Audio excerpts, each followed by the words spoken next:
All right, welcome back. I am Chase. I'm Christian. We are the RMFantasy SXperts here for round 10 of Monster Energy Supercross, headed to Daytona. I am super pumped for this one. A lot of people's favorite round, so it should be good. Pretty excited. Now, thank you for joining this week. Remember, if you're watching, you can also listen to our podcast on all the major platforms, or if you're listening, watch the episode. Yep, catch it where you like. Yeah. Now, also with Fantasy, if you want the chance to win a brand new Race Prep KTM 450 or 250, well, you should be playing Fantasy Supercross. That's right. There's no reason not to at this point. It's free to play. If you haven't signed up yet, no big deal. Go to RMFantasysX.com, create your free account. You just make your top 5 picks in a wild card. That's simple. And we give away weekly prizes. Doesn't matter when you sign up. You've got chances. And just to throw it out there, Christian, I'm pumped. Big guest this week. Big guest. For sure. Malcolm Stewart We're is calling in excited. later. Don't miss that. So stick around.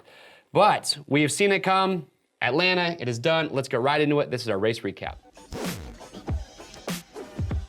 So enter Sandman. I guess that's how we're titling Atlanta. That's what I kept thinking. Everybody that went in there in the sand area was having some type of issue. I wasn't a big fan of it, but we'll talk a little bit more about it. But if we look at results, Cooper Webb, 6th win of the year. The man is on a roll. I picture him like that one meme, "You shall not pass." And he just shut Marvin down for a while. Blake Baggett, 2nd place. Marvin Muscan, 3rd. KTM sweeps the podium.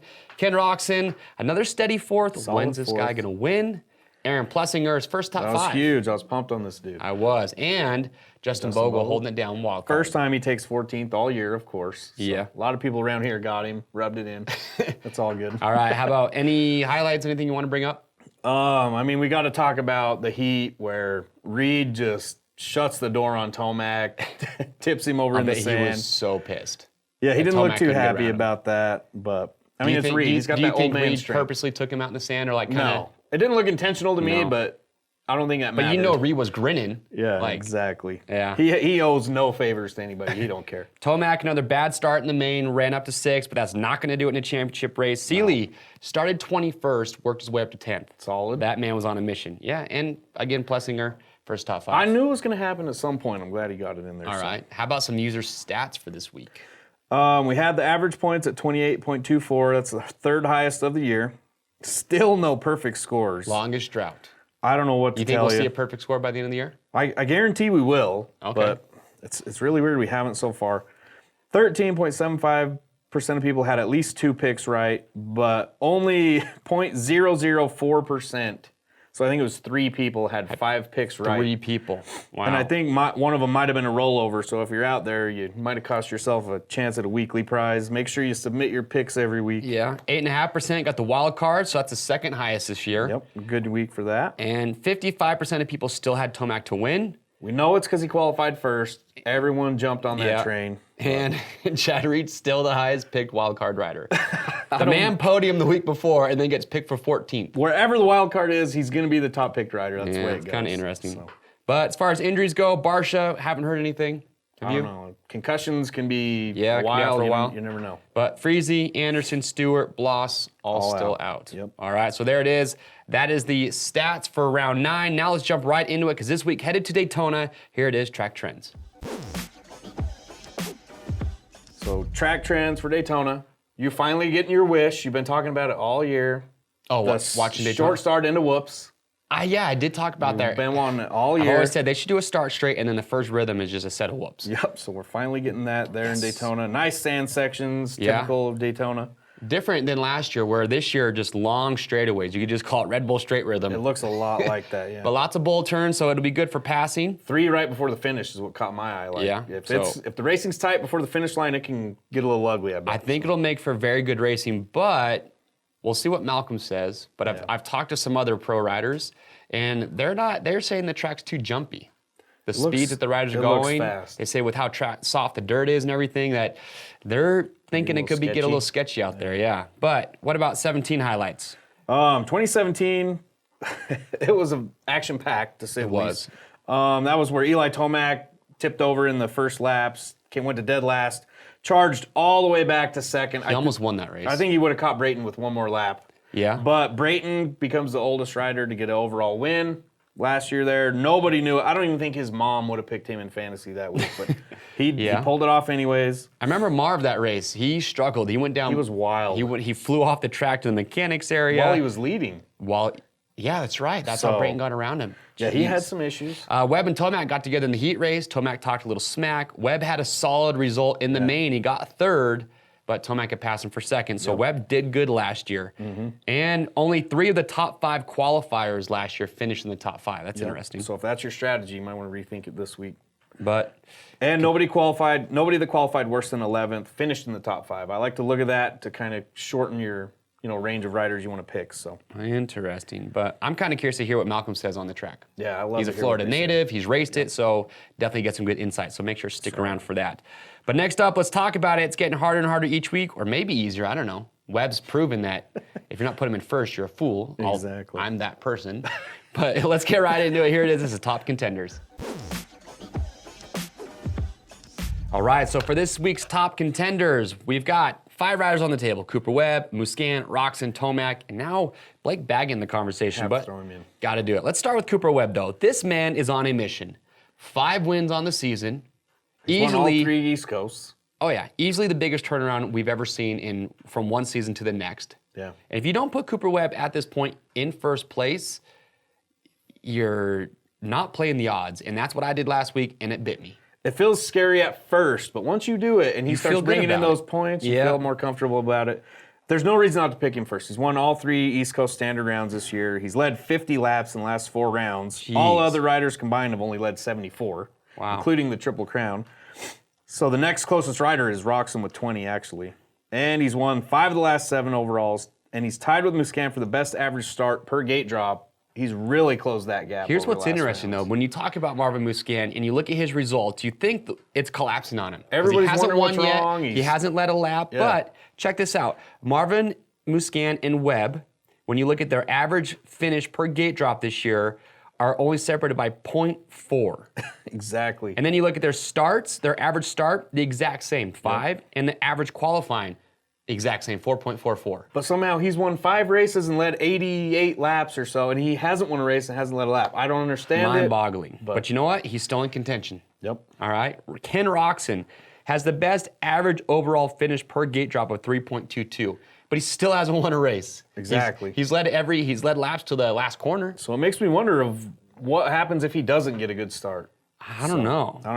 So far this year, he has no first. He's got 3 second places, 2 thirds, 3 fourths, and 1 fifth. And he's the only rider to finish in the top 5 every round. So all right. He's a solid pick there. But he hasn't gone more than 2 rounds in a row without getting on a podium, so he's due. Okay. And he's only led laps in 2 rounds this year, A2 in Arlington. So all right. It's kind of weird. Tomac, dude. Gosh. Is it Tomac or not Tomac? Here we go. Question. He's been on the podium every Daytona since 2015. Yeah. That's what you need to know. He's won it twice. But his average start is only 7th best per gate drop this year. His starts are killing him, and it's killing fantasy. I had him in 4th last week, and that's how I justified it, because he's going to be fighting through the pack. So yeah, his average finish so far on East Coast rounds is 8. I don't get it. And he's been, I hate to even say this, but he's been out of the top 5 in 3 of the last 4 rounds.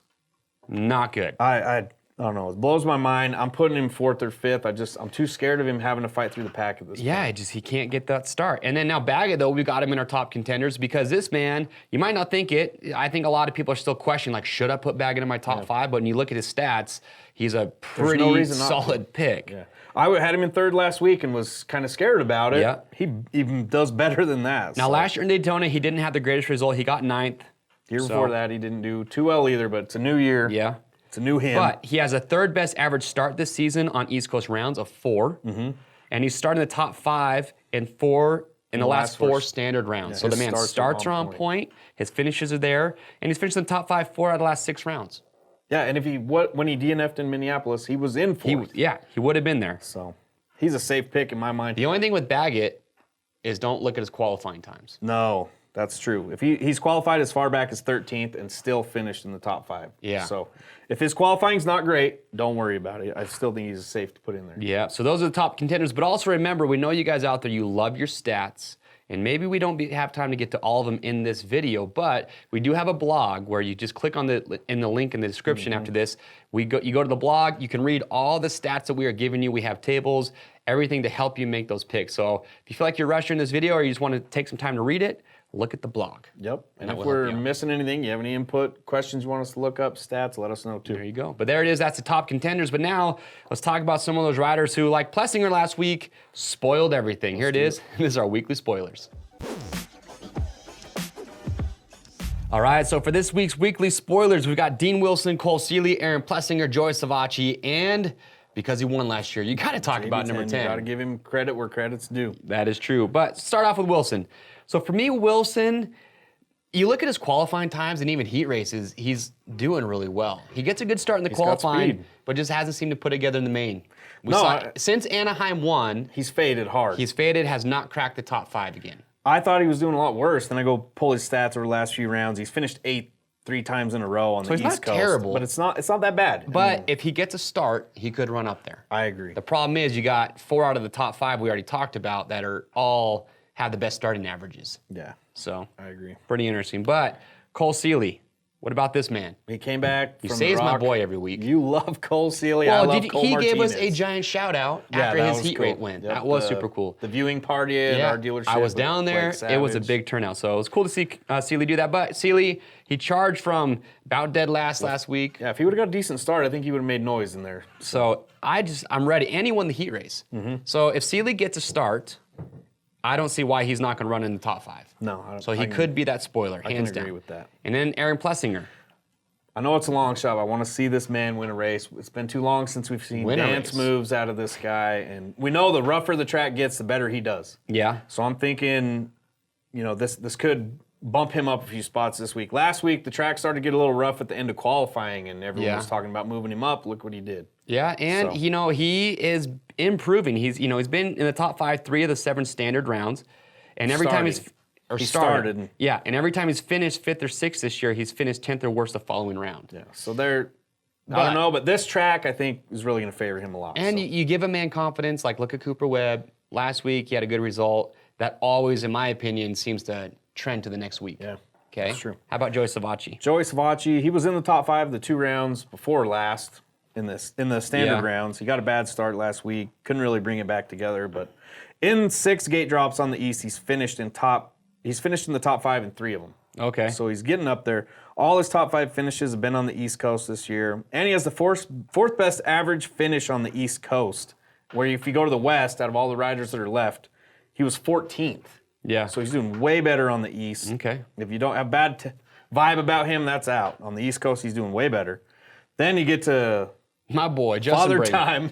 If you guys he bit watched you hard last year. He did. Last year we were talking about weekly spoilers. I took Brayton's number plate. I threw it off the table. With all due respect. But even that man said he does not like Daytona and he's not a big ruddy track guy, and then he wins it and throws it in my face. I still think he surprised but his own Brayton's mom won with that. heat races this year. The man could crack the top 5. Give him a good start. With him, I think it shows that anyone could win. Yeah. Really on any weekend. I mean, nobody picked him to win that round. He's only cracked top 5 one time this year, but anything is possible. I agree. All right, so there it is. Those are some of our weekly spoilers, some of our top picks. What do you guys think? I'm just still kind of curious to see what rider is still waiting for that breakout ride. Has Joey Savacci already had his? Is Aaron Plessinger due to podium? We still haven't seen Seeley up there yet. And we intentionally left Barsha out if he comes back. If he comes back, banged we'll up. We don't feel safe with him. So. But 10th place this week is our wild card. Let's talk about that next. This is the wild card watch. All right, wild card this week, 10th place. I still got to get one of these. It's really starting to bother me. I've only done it once this year. I haven't done it in years. It's pissing me off. But we got Chad Reed, Father Time out there. He has won in Daytona. Yes. Back in the day. Now, 10th place this week. I know a lot of people might give us grief for that, but look at it. He's finished 10th once this year. He's finished in 9th twice and 11th out of all the gate drops this season. Or 11th average. If he bumps up in the top 5, we're not too surprised, but how we're feeling, he's more of a 10th place pick if you want points. If you want pride, yeah, I mean, his average finish so but far this year is 9.71. Yeah, it's right there. Justin Hill, would he get 11th last week? Took 11th last week. So seemed to be improving a bit. Could be one of those guys. I'm still not very confident. He's going to send it there too, no doubt. Justin Brayton. He's going out for a rip, trying to go back-to-back in Daytona. We did. We had him in our spoilers, but looking at his kind of overall results for the year, he's finished 10th once and 9th twice this year. Yep. His average finish is 8.88, so I see him as a little bit better fit statistically for the wild spot, do the too. wild card spot. This guy needs some credit. He started in 7th place last week, ran there for a while. Yeah, Bowers was crushing it. Yep, and then he kind of faded back to 12th. So But he's give the man another good start. Yep, Could in hang the out there. range. This guy's the opposite. He's been in Osborne. 3 rounds. 2 of the finishes are Gosh. 20th and 22nd. Yeah, but if you look at last week, if you look at his result, I wouldn't count that. So he did have a bad start. He got together, or he crashed in the start, but then charged way up and then fell off again. But if you give Osborne a top 10 start, the man's in shape. There's no reason he can't run and stay right there in 10th or even better. And give him a little space. Seems like he's just kind of panicking. Yeah, around he people, just hasn't put together yet. But you know what's interesting is that of last week's race, in the last 4 laps of the race, nobody passed anybody. Yeah, it seems like they just really settle in there. So kind of interesting. But there it is. Those are some of our top picks for the wildcard spot this week. What do you guys think? Don't hate us for Chad Reed, but look, stats don't lie. I am going to say, the last standard round that we had on the season, too, the rider that qualified 10th did take 10th. It's Justin Brayton. So Oh, interesting. see who qualifies there. Well, now let's get a little bit more insight on the track and how the season's going so far. I am super pumped on this one. This is Between Two Berms with Malcolm Stewart.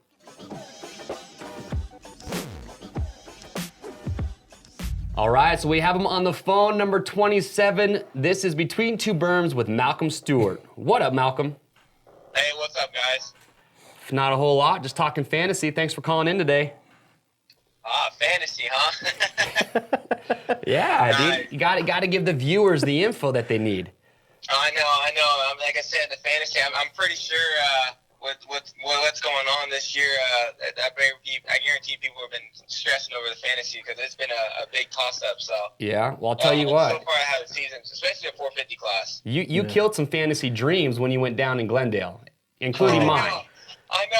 I'm pretty sure I was sitting in the wild card spot, and I let everybody down. I don't know. He was slipping into the top 5 Yeah, after you were A1. up in the front, yeah. So, So I was on the top picks. Okay. yeah, you were in my top 5 after A1. I was like, dude, Mookie's going to do this. Oh, yeah. I know. I crushed everybody's dreams. I'm sorry. That's all right. It's all right, though. I'll be back next year. So, speaking of that injury, it was such a bummer to see you go down. You were riding so good. How is the recovery process? When do you plan to get back on a bike? And any plans for riding this summer? Yeah, so the recovery process is actually going pretty good. Obviously when I first did the femur, and like I said, man, I ain't gonna lie, like I take back everything I've talked about when people broke femurs. I'm like, oh, that's just, whatever. Like they'll bounce back, and then like now since I broke mine, I'm like, you know what? Like I get it. It really does hurt. These bones really hurt. And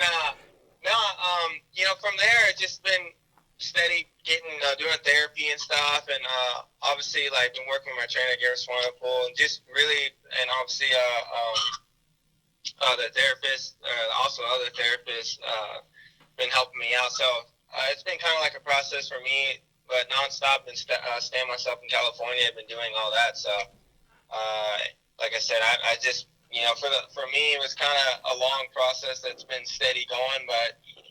I guess you have to understand, take in consideration that a femur is the biggest bone in your body to break. So, that being said, moving on with summer, like I'm just gonna, our team doesn't do summer, obviously racing outdoors at all. So we're just gonna take it easy and have some fun out here in Florida. Just maybe do some riding videos and kind of get the fans a little bit more involved with it. Maybe. Do some videos and stuff like that, so they can kind of see me, the comeback story for me, and that'd be awesome. Next big race will be a Monster Cup. I like it. It's way better when you're out there, that's for sure. A lot more entertaining. Yeah, so. no, definitely, for sure. Hey, Fan favorite. So for this week, we're going to Daytona. I'm sure you've probably seen images or seen the track map.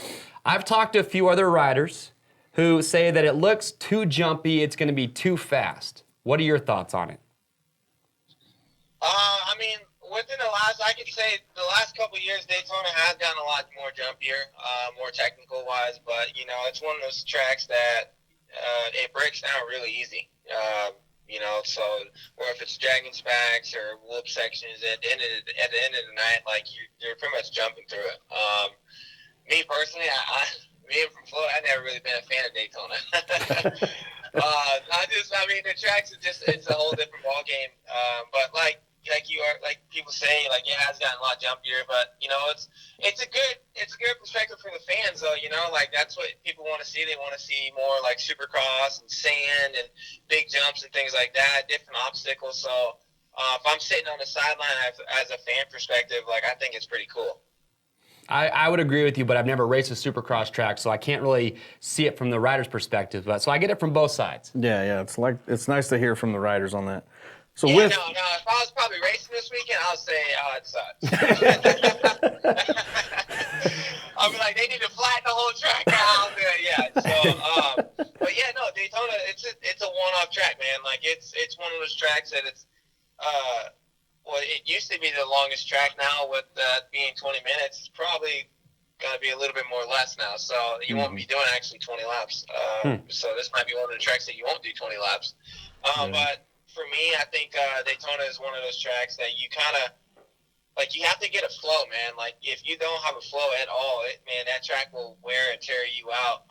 Obviously, I remember in 2016 when I was leading the race, up and all the way till 2 laps to go, and I was just burning myself out the whole time because I just didn't have a flow at all. So it's one of those tracks that you really have to flow. You really have to pump through the tracks and pick the lines and the ruts and everything. The track steady changes nonstop. And it's cool because, like, new line, you'll see this new line that you're like, like nobody's hitting it, and by the time you come around, it's already like half a deep. It's blowing out. So it's already gone, and then then somebody you come into the right, and somebody blew it out, and then it's just one of those things that that since it's so soft, and it's one of, I think Daytona, whoever wins Daytona, it's a big win for them.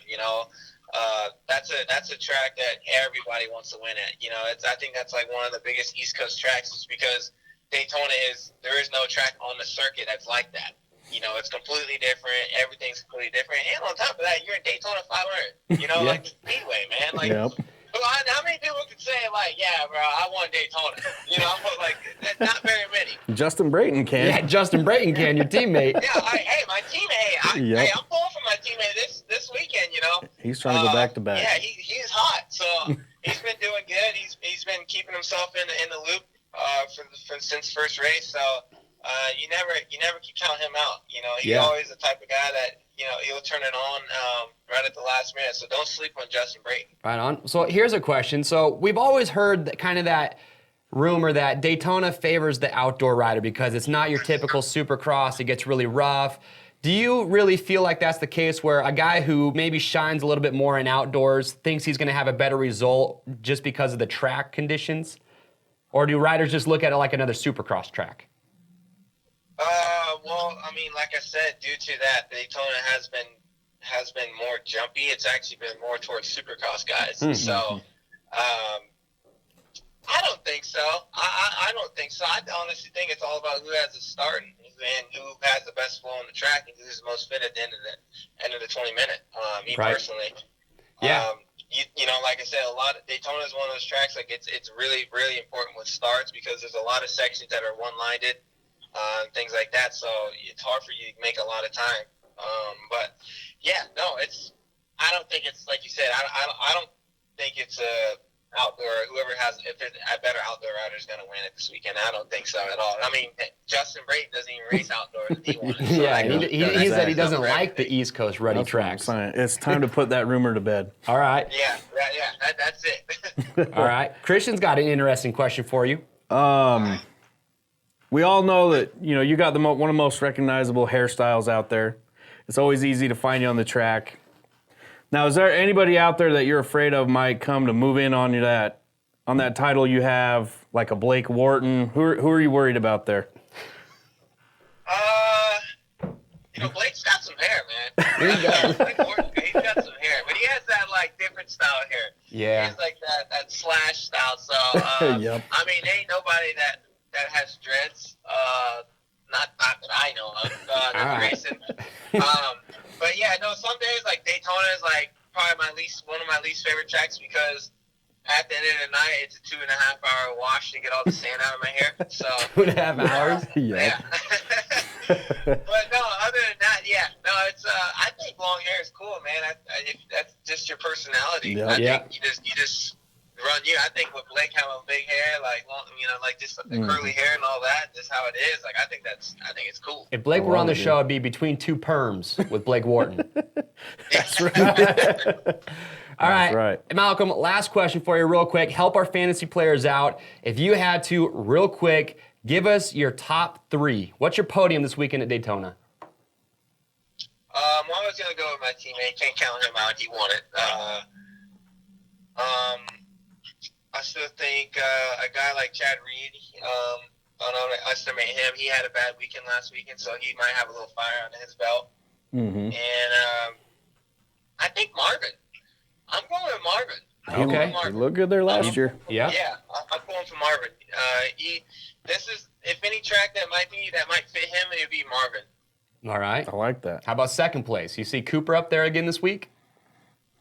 Cooper's going to get a start, for sure. All right. Hands down. His start's been phenomenal all year long. So you can't count Cooper out, as well as Blake Baggett. This is Baggett's the type of guy, he loves to send it. So that being said, if you're going to send it on a track, this is a track to do it. Mm-hmm. So you got Marv, Coop, and Baggett on your podium this weekend. Yeah. And Brayton. I think Don't it's going to forget be the Brayton. same thing as it was at Atlanta. Yeah, but Brayton, Reed, those guys could crack top 5 too. right. Those for sure, hands down. I see Brayton hands down for sure. Heat race win. I count it right now. Ooh, last all year. right, we'll hold you to it. Well, that's awesome, dude. Nice talking to you. We can't wait till you're back. It's definitely a fan favorite, so good to talk to you. Fantasy is only better when you've got the Predator out there. That's right, dude. You best believe it. Don't worry, I'll be back out there. All right, Malcolm. Hey, we appreciate you calling in, and get better soon, and we'll see you back at the races. All right, thank you guys. All right, we'll see you. And I miss that guy out there. He is so cool. One of my favorite dudes to talk He to. just has fun doing anything. He can do anything and have fun with it. So. Well, there you have it. Those are Malcolm's thoughts on the track, as well as his top 3 for the weekend. I think he's onto something there. So. I like it. But you know what time it is. It's time to lock him in. Let's do it. All right, so to lock him in this week, Christian, Jim and Daniel last week, they took a chunk out of our points lead. They have our heads ringing right now.